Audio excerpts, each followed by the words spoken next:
ఒక 30 దాటాక ఈ మధ్య కాలంలో వింటున్నాం సార్. 35 ఏళ్లకే 25 ఇయర్స్ వచ్చేటప్పటి నుంచి ఎవ్రీ ఇయర్ 1 or 2% కొలాజన్ తగ్గిపోతా ఉంటుంది. తగ్గిపోతుంది. అంటే ఉత్పత్తి తగ్గుతుందా? ఉత్పత్తి తగ్గుతుంది, ఆహా. ఉన్నది కూడా సింథసైజ్ అవడం కూడా తగ్గుతుంది. మ్మ్. ఒక 40 ఏళ్ళు వచ్చేటప్పటికి ఆల్మోస్ట్ 25% కొలాజన్ క్రియేషన్ తగ్గిపోతుంది. అక్కడి నుంచి ఏజింగ్ ప్రాసెస్ మొదలవుతుంది. ఏజింగ్, వృద్ధాప్యం ఛాయలు మనకు కనపడటానికి కారణం కొలాజన్ పర్సంటేజ్ తగ్గిపోవటం. మ్మ్. బేసిక్ గా ఇంకొక 5-6 ఏళ్ళు ఏబడి 40% కొలాజన్ తగ్గిపోతుంది. రైట్.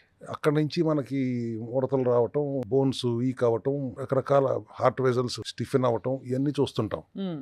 స్కిన్ లూజ్ అయిపోవటం, రింకిల్స్ రావటం, ఎయిర్ ఫాల్ అయిపోవటం, ఇవన్నీ నిదానంగా చూస్తానికి కారణం ఏంటి? Deficiency of collagen. అదే. సో ఇది మెనోపాజ్ వచ్చిన లేడీస్ లో అయితే మెనోపాజ్ వచ్చిన 5 years లోనే ఒక 30% కొలాజన్ తగ్గిపోతుంది. ఓహో.